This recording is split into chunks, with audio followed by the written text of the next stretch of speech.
Start recording. Stop recording. Button. Now the Nicholsons had huskies that everyone admired, permanently stubborn and never ever tired. A leg at every corner, balance in their heads, and a tail to let you know which end they wanted to be fed. Smythe slyly said they'd underrated them. Why not train them? Then we took a rag. We rubbed them, scrubbed them, they oiled and lubricated them, got them to a post, and when they started, dropped the flag. There was Smythe pushing them, shoving them, and shushing them. Sandra, Misha, and everyone in town lined up, attacking them and shoving them and stacking them. They might as well have tried to push the Tesco down. The Huskies were eyeing them, openly defying them, humping, jumping, and twisting out of place. Carol reversing them, everybody cursing them. The day the Nicholson's Huskies ran the food hunt race. The muscles of the mighty, never known to flinch. They couldn't move the Huskies a quarter of an inch. Craig lay exhausted, sleeping like a goat, with a grip just like an Irishman on a 10-pound note. Starter Carter, he lined up with the rest of them. When they saw them, they were willing then. They raced up, braced up, ready for the best of them. They started off to cheer, but then they changed their minds again. There was Smythe pushing them, shoving them, and shushing them. Sandra, Misha, and Carol in the car. She started poking them and grabbing them and stroking them. They kicked her in the bustle and she said, "Sparf off, the sods and the idiots, the motors and the midgets, Cessonals and Sparfers." They hurried to the place, stood there in unity, voice of the community. The day the Nicholson's Huskies ran the food hunt race. The crowd began to cheer them, and Stephanie, the judge, she came up to assist them, but still they wouldn't budge. And the jockeys who were riding them, Craig and Pampers 3, were so thoroughly disgusted that they went and had the tea. Rick and Silas were students of psychology, swore they'd shift them with some dynamite. They bought it, brought it, and without apology, the Huskies blew a sneeze and blew the whole lot out of sight. And there was Smythe pushing them, shoving them, and shushing them.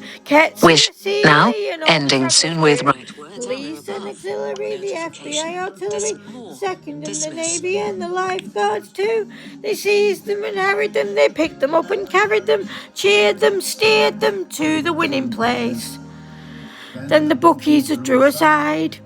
Oh, we're really sleepified.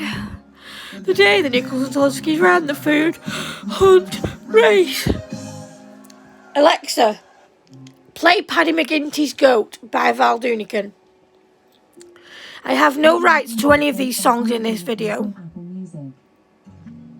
Now, Craig Nicholson was a Charlie man of note, fell in for a fortune and he bred himself a goat. Says he went to Charlie and thought he'd had his fill, but when he came back home forgot to pay the electric bill. All the young people who lived in Exton town, they went mad at Craig, told him to calm the hell down. Says he had no spare money left for him afloat. We'll leave the rest to prospering Craig Nicholson and his goat. Mrs. Pritchard to her daughter said, "Listen, Pamela, what was the thing you were cuddling over there? She'd long wiry whiskers hanging from her chin. 'Twas only Craig Nicholson's goat," she'd answered with a grin. Then she went away from the village in disgrace. She came back with powder and lipstick on her face. She'd rings on her fingers and she wants a pygmy goat. You bet your life she'll never get those from Craig Nicholson and his goat. Screen time now. Time check. Bob Nicholson was not about to tie. She hung out her dress upon the washing line to dry. Along came the dogs and they saw the bits of white and chewed up all the rest of it upon her one night. "Oh, turn out the light quick," she shouted out to Craig, "for though I'm your bride, think I might have got the plague. I had to with everything I told you when I rode, but now I wanted nothing all through Craig Nicholson and his goat." Now Smythe, she went down to Boff the other day. She won 20 quid on a scratch Cartier. She held up the note shouting, "Look at what I've got." Then Luna came and grabbed it and she swallowed up the lot. "She's eaten me banknotes," said Smythe with a hump. They went to the doctors and they got her stomach pumped. They pumped and they pumped for the £20 note. But all they got was £9, said Craig Nicholson and his goat.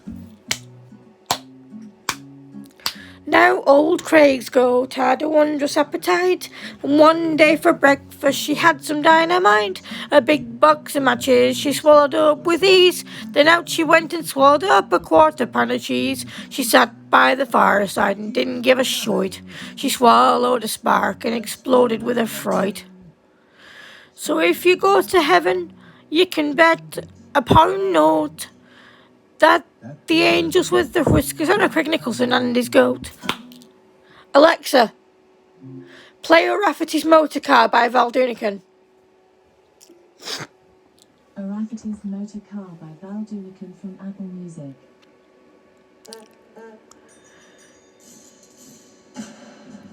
For everyone at Manchester, dump of an eye over. Now Manchester dump of an eye over is the biggest, I declare. It's made up of bits and pieces and there's builders everywhere. Mr. Amasina is 80s old, but he's still got lots of power. But if you have seen the waiting list, it is nearly 19 hours. What a busy old eye over, it's the biggest I could say. It used to be white like a prison, now it is 50 shades of grey. On TV and the radio and in every however. The burning question of the day is Manchester eye over.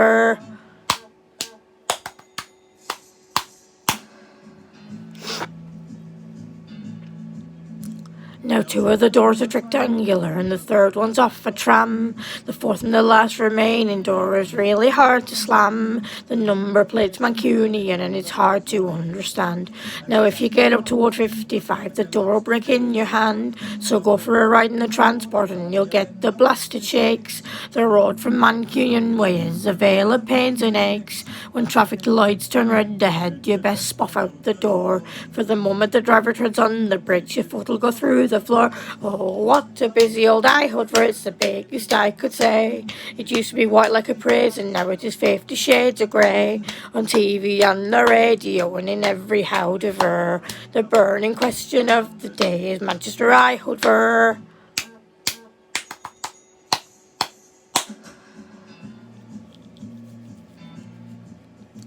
Now when you get up toward 55, the rooms will make you laugh. They're full of a load of papers and they're really lacking staff. Me meds have gone to Lorna's wearing the stuff all over the floor. And the moment the staff come in, you think, what were we waiting for? I came in on August the 12th, the staff, they really took the piss. They're missing a load of paperwork, there's information missed. The doctors, they were running around, the theatre staff were late. Because of a damn emergency, they left me in the state. Oh, what a busy old eye holder, it's the biggest I could say. It used to be white like a prison, now it is 50 shades of grey. On TV and the radio and in every however. The burning question of the day is Manchester eye holder. Alexa, play Murphy and the Bricks by the Horton Weavers. Murphy and the Bricks by the Houghton Weavers from Apple. Like I said, I have no rights to any of these songs. It's just for Mum and Craig.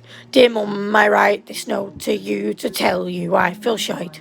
For at the time of writing it, I LOST'd me sight. Me body is all tremory, me really anxified. And I write this note to say why Cassie can't be exercised. Whilst working on the 2nd floor, some clothes I had to clear, but to spoff them down from such a height was not a good idea. So Maidver wasn't very pleased, she is an awkward sod. And she said I had to spoff them down the stairs in me hod. Well, moving all these clothes by hand, it was so very slow. So I hoisted up a basket and secured the rope below.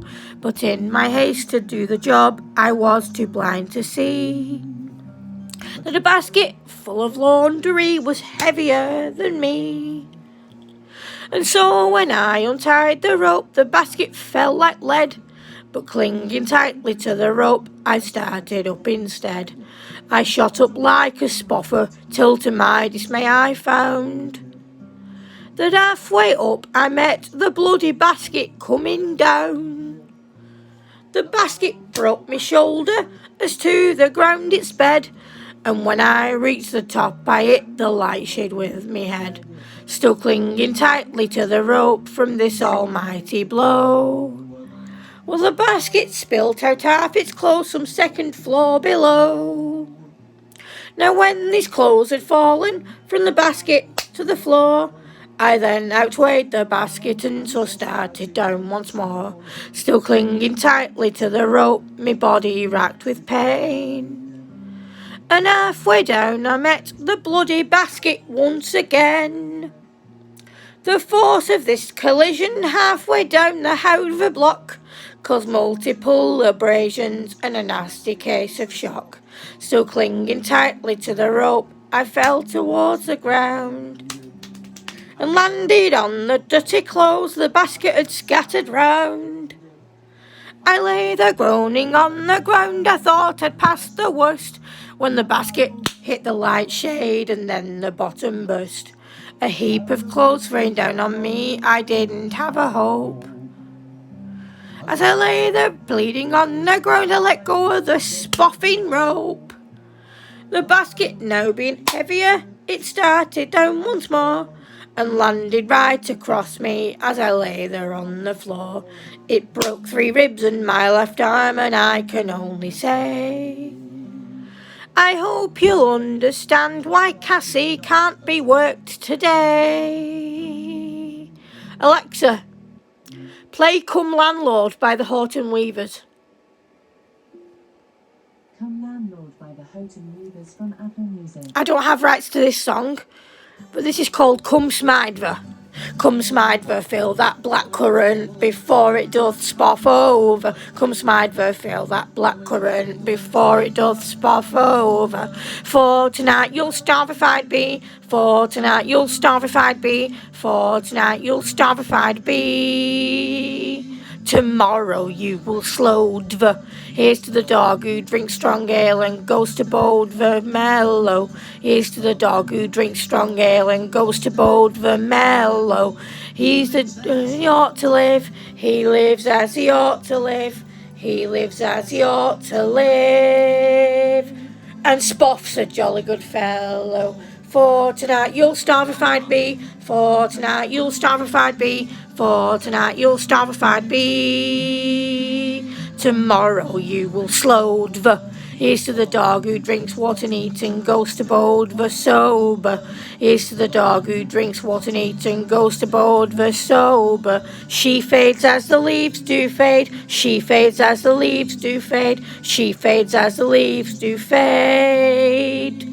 That's spoff off in October. For tonight you'll starve if I'd be. For tonight you'll starve if I'd be. For tonight you'll starve if I'd be. Tomorrow you will slowdver. Here's to the dog who takes a kiss and goes to tell her mother. Here's to the dog who takes a kiss and goes to tell her mother. She is a very foolish dog. She is a very foolish dog. She is a very foolish dog.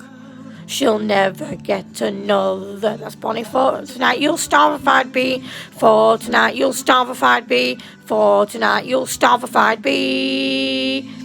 Tomorrow you will slowdver. Here's to the dog who takes a kiss and comes back for another. That's Rhea. Here's a dog who takes a kiss and comes back for another. She is a fool to all mankind. She is a sod to all mankind. She is a sod to all mankind.